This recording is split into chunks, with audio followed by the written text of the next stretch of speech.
Tantor Audio, a division of Recorded Books, presents The Dominance Playbook, Ways to Play with Power in Scenes and Relationships, by Anton Fulmen. Narrated by Tor Thom. Readers should be aware that the activities and behaviors described in this book carry an inherent risk of physical and/or emotional injury. While we believe that following the guidelines set forth in this book will minimize that potential, the writer and publisher encourage you to be aware that you are taking some risk when you decide to engage in these activities, and to accept personal responsibility for that risk. In acting on the information in this book, you agree to accept that information as is and with all faults. Neither the author, the publisher, nor anyone else associated with the creation and sale of this book is responsible for any damage sustained. Introduction. Many ways to play with power. My date is late. She knew there would be consequences. We'd agreed that I would set and enforce rules for her behavior. I'd told her that, now that she was submitting to me, her habitual tardiness was not acceptable. So while I wait, I go to the cabinet and bring back a long, thin rod. It isn't like the floggers and crops we use for playful beatings, made to create gentler kinds of pain, more easily processed into pleasure. The rod's length means the tip moves fast, whipping through the air with the flick of her wrist. Its thinness concentrates the force of a strike into a tiny area. Swung with any force, it will etch lines of fire into flesh. I set it on the coffee table, where she won't be able to miss it when she walks in. She arrives flustered, anxious and oddly excited all at once. She dreads the punishment, while also delighting in being in the kind of relationship wherein her failures are punished. The sooner her punishment is taken care of, the better. So I don't waste time. I say hello and give her a hug, to let her know that I'm not upset and that I'm happy to see her. Then I tell her that she needs to take one strike from the rod for every minute she was late. Her eyes go wide at the sight of the rod, but she bends over obediently. I deliver the strokes in a steady rhythm, with no warm-up or reprieve, holding her in place and ignoring her shrieks. It's over quickly, and I take her into my lap. She apologizes. We talk about how she's going to do better in the future, and we get on with our date. I'm at an organizing meeting for a kink club, one of the first I've ever been to. I'm still new to this, and figuring out how it all works. The meeting is at the home of the club's leader, and a beautiful young man opens the door when I knock. He shows me to the meeting room, points out the restroom, offers me some water, the soul of courtesy, then excuses himself to welcome other guests. He quietly arranges the chairs and sets out the agenda while we all mingle and set in. When it's time for the meeting to begin, the group's leader runs her gaze over the room, confirming that everything is prepared to her satisfaction, then looks his way and nods. It's the only direct attention she's given him in the time I've been there. He bows and walks out of the room, going back to working in the yard, I believe, as she begins the meeting. I'm nearing the climax of a scene with a new submissive play partner. I've spent the evening teaching her protocol and getting her used to obedience. She's stripped down to her scanty underthings, exposed and eroticized while she learns to kneel and serve and speak in the ways that I prefer. Her husband has come along to watch, and my girl, my own long-term primary partner, is there as well. So it's a good thing she's an exhibitionist, and thrilled to parade her submission in front of an audience. When we were planning this evening, she let me know that she was eager to introduce sex into our dynamic, excited to experience being taken by a partner who is in control of her. But I'm not ready for that. She's still new to me, and I haven't yet built the depth of trust and knowledge of her reactions to be able to feel confidently in control of her experience during something as delicate as sex. Besides which, I have a better idea. I tell her I'll have sex with her when I'm ready, but tonight she's going to watch. I take her to a bed and direct her into a position that screams sexual availability, and is also a bit of a challenge to maintain. I tell her she can't move until I say otherwise. Then I order my girl up onto the other side of the bed and into a similar pose. My girl knew this was coming. I talked it through with her before the date. "Do you care whether I want to fuck? Or should I just go along with it?" she'd asked. While my new play partner is excited by protocol, crisp obedience, and exhibitionism, my girl's kinks revolve around objectification and being made to feel less than. She wouldn't be excited about learning positions or following speech protocols, but being made to perform as a sex object, whether she likes it or not, pushes all the right buttons. I told her that she was nothing more than a prop in my scene with my new play partner. She should act like she was turned on and enjoying herself, to be polite to our guests, but her actual desire and enjoyment were irrelevant. She blushed and said, "Yes, Daddy." Back in the present, I take my time fucking my girl, while paying attention to my date. I keep my eyes on her, correct her posture, and reach out to touch her now and again, to make sure she knows she's still the center of attention. She makes a gratifying show of how much she wishes she were being touched herself, whimpering and writhing within the limits of the position she isn't allowed to break, turned on by the restraint and the opportunity to demonstrate her obedience. My girl may be enjoying the use I'm making of her, or she may be doing a good job of acting. Either way, I'm certain she'll enjoy the memory later on. Consensual power exchange is any kind of intentional, mutually desired, mutually fulfilling exercise of power and control between partners. But within that definition is a whole universe of flavors, motivations, roles, and practices. Power exchange can manifest as a savage whipping for breaking a rule, as unobtrusively refilling everyone's water glasses at a meeting, as learning formal positions and holding them with all the precision you can muster, as objectifying sexual use, or in a multitude of other ways. It happens in one-night stands, in lifelong relationships, between playful friends, or with professional providers. This book is an exploration of the breadth of those practices. It gives guidance on making power dynamics run smoothly and deeply, in intense short-term play, in consistent long-running power relationships, and everything in between. Then it discusses a wide range of power exchange practices, specific activities you might do within a power dynamic once it's established, such as training, sexual objectification, punishment, or body service.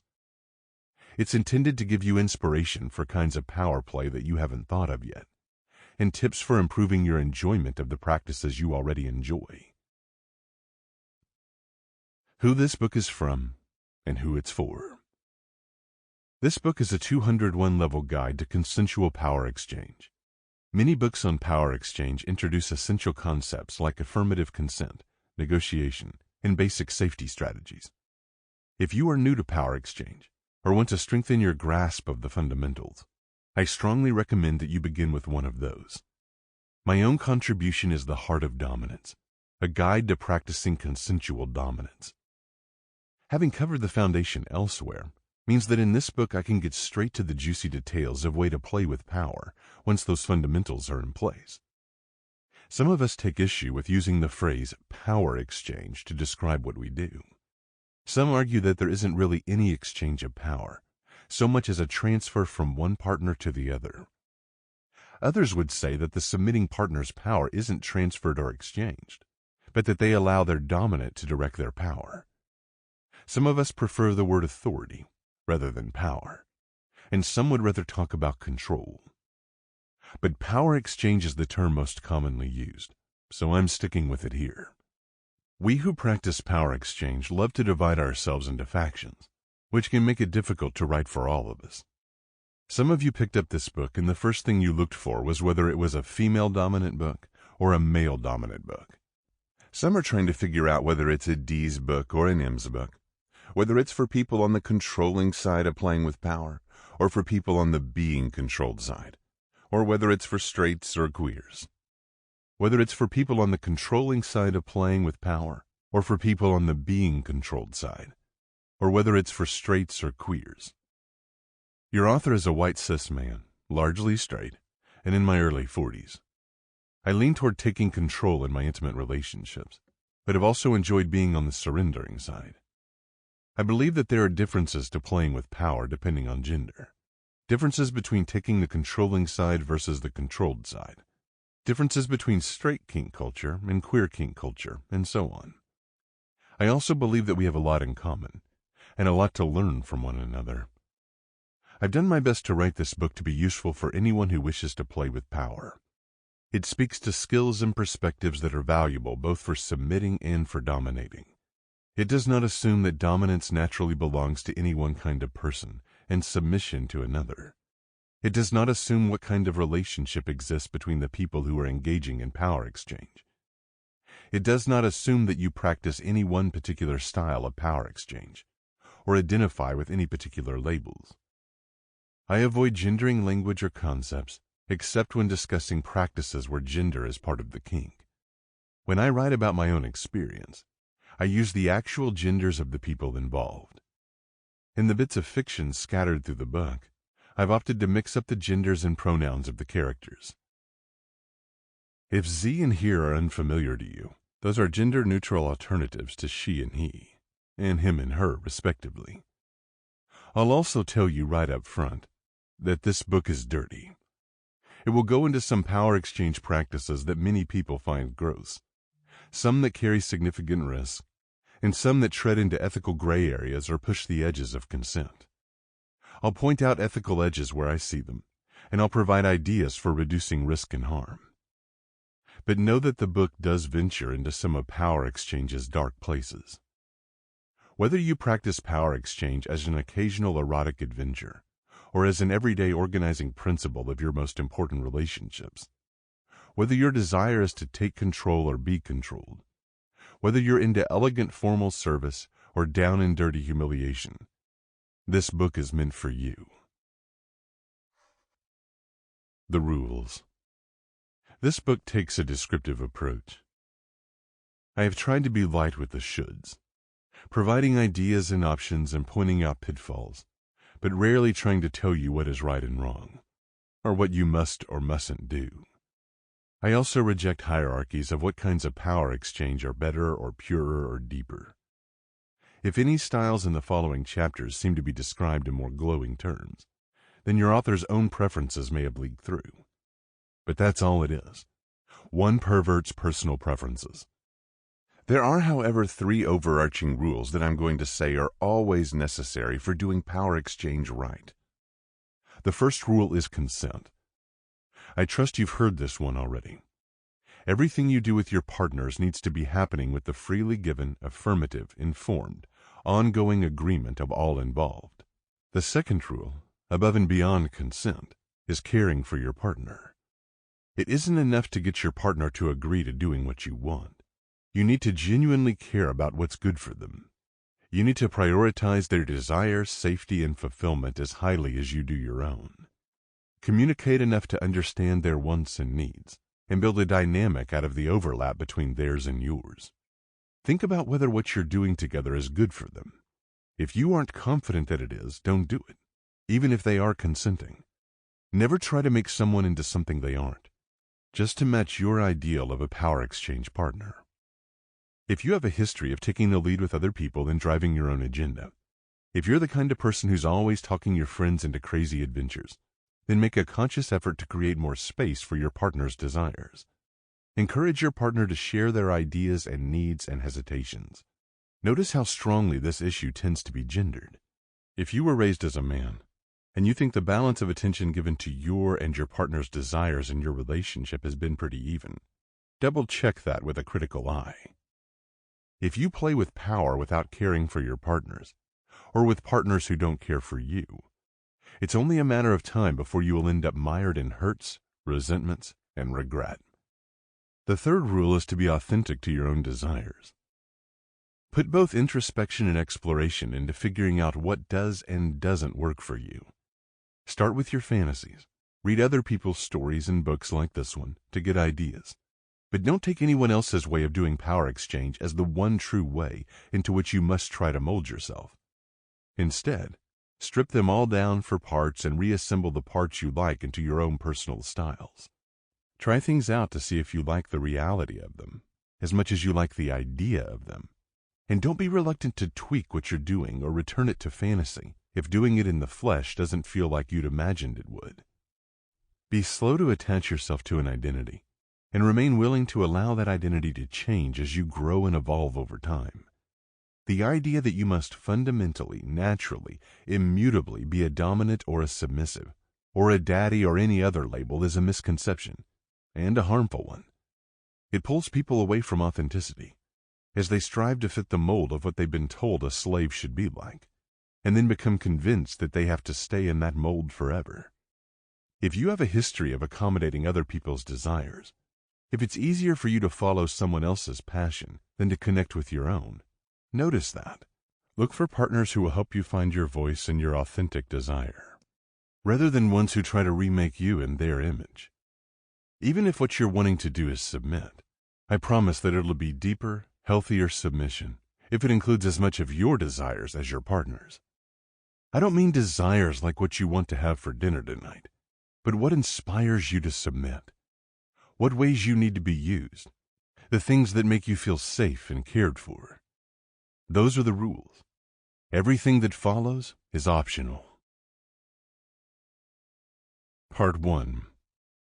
Power Exchange and Scenes. Introduction.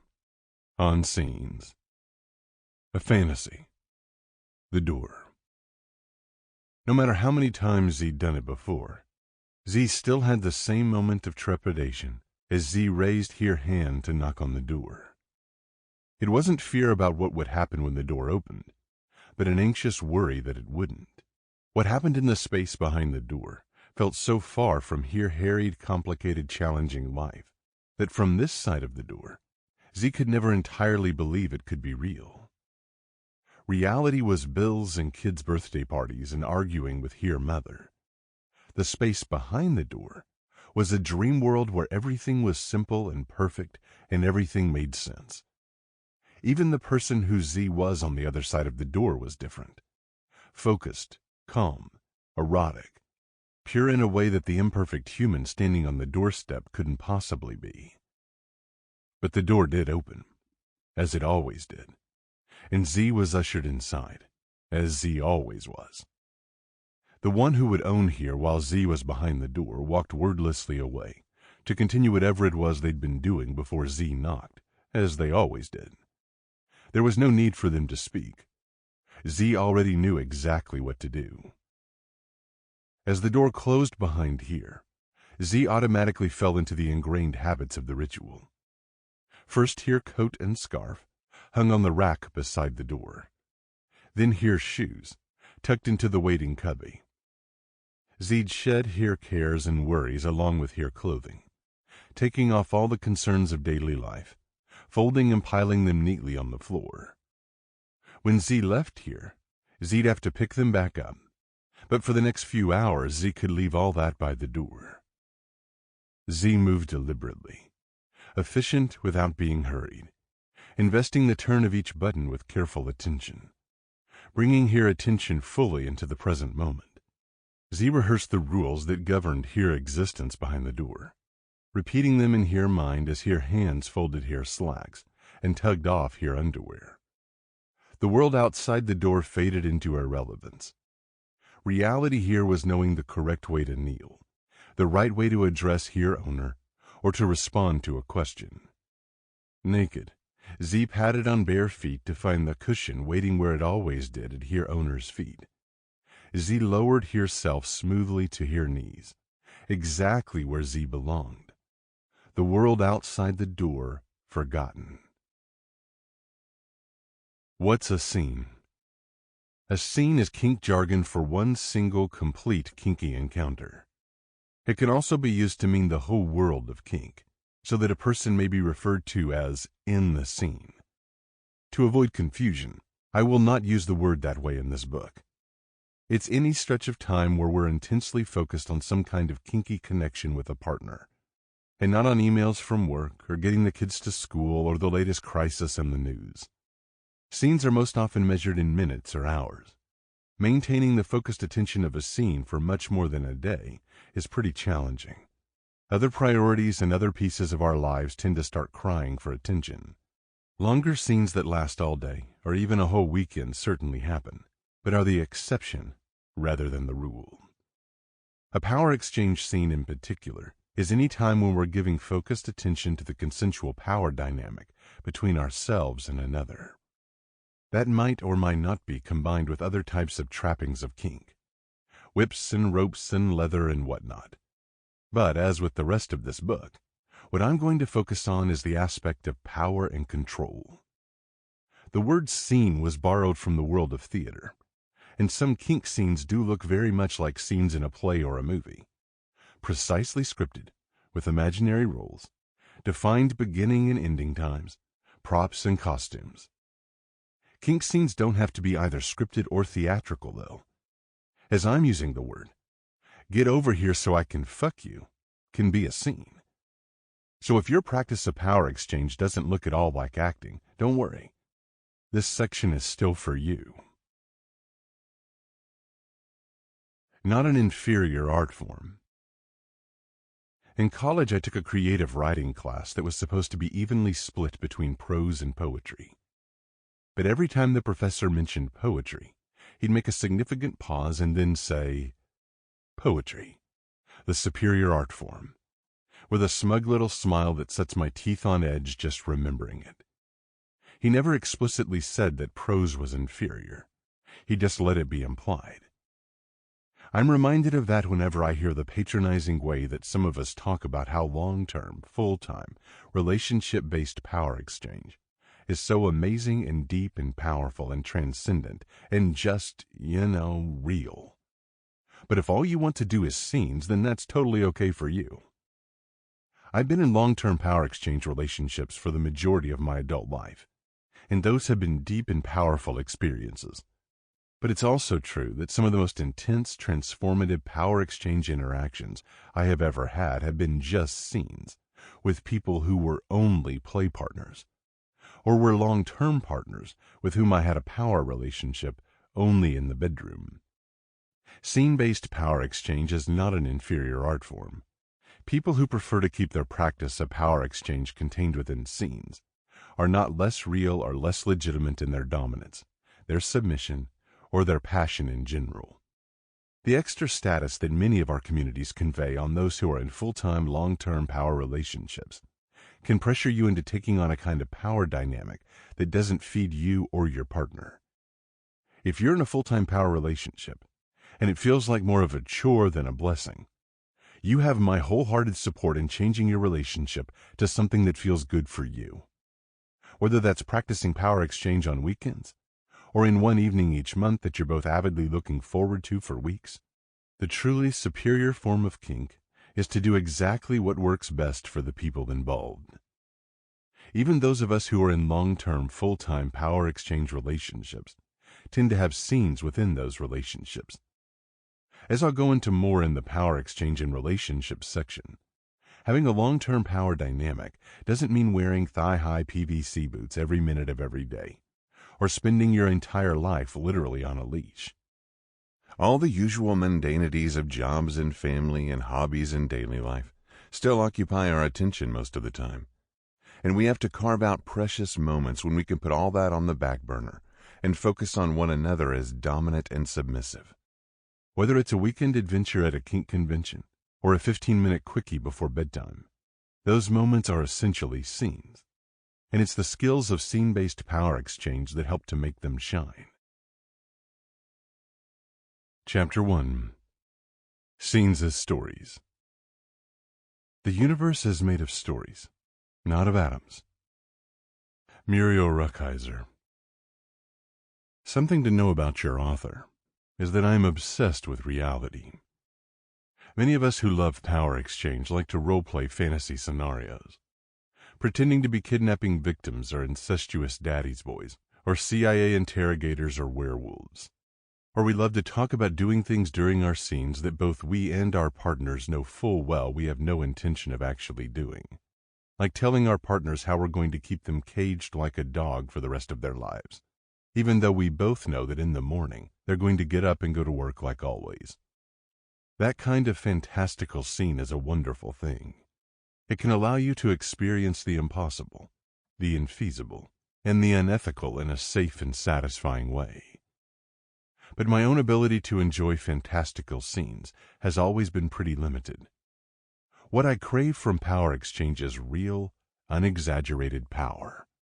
If I'm dominating, I don't want my partner to pretend to be someone they're not and have that imaginary person submit to me. I want them to submit as their actual self. If I'm submitting, I'm turned off by hearing my partner make threats and promises that they don't plan to follow through on. One of the things I find most compellingly attractive about power exchange is that it provides opportunities to demonstrate the reality of devotion.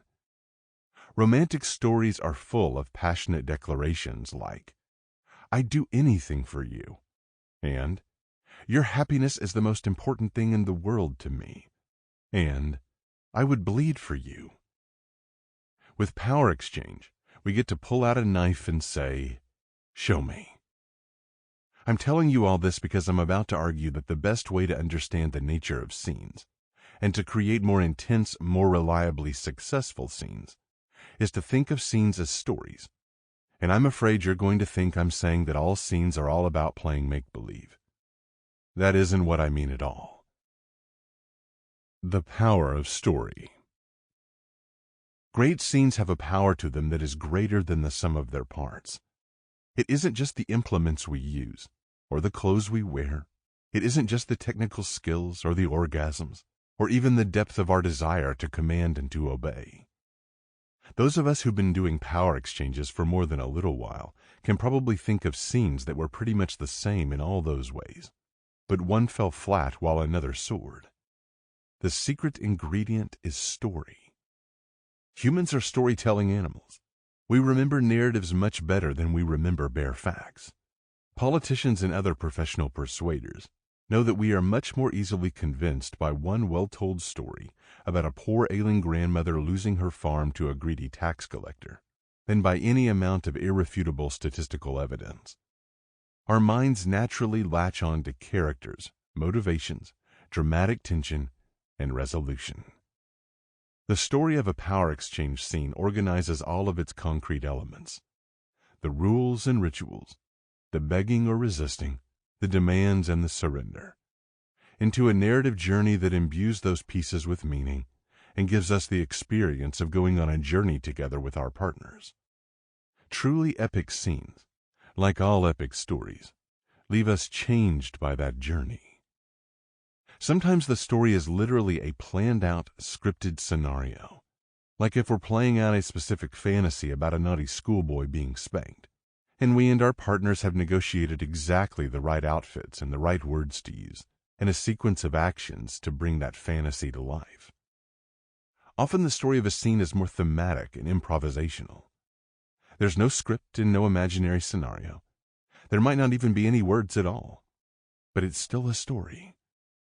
Our actions together during the scene create a story about how powerful or powerless we are, about how much we can take or how little we deserve, about how degraded or cherished or stern or desirable we are, about who we are to one another. Sometimes it's a pretend story, where we and our partners play roles that we step out of when the scene ends. Sometimes it's a true story, where we get to take off masks that we wear in daily life and show one another our more authentic selves. Sometimes, in a strange way, it's both. It's that emotional journey we take together that gives a scene much of its impact and its meaning. Characters. Good stories begin with good characters. In a scene, characters can be metaphorical masks that we put on, playing at feelings that we don't really feel and beliefs that we don't really hold, or literally pretending to be someone or something we aren't. They can also be masks that we take off, aspects of ourselves that we get to expose or to bring into special focus for the duration of the scene. For some of us, playing an imaginary role can be a way to access real parts of ourselves more fully than we normally can. Pretending to be a vampire might let us bring out our genuine capacity for sensual cruelty. Imagining that we are a baby might let us relax our inhibitions and express our needs to accept nurturing control. Either way, we can create better scenes if we think about and understand the roles that both we and our partners want to play. Too often we think about our scenes only in terms of what things are going to happen, the plot of the scene. to continue the storytelling metaphor. Sample complete. Ready to continue?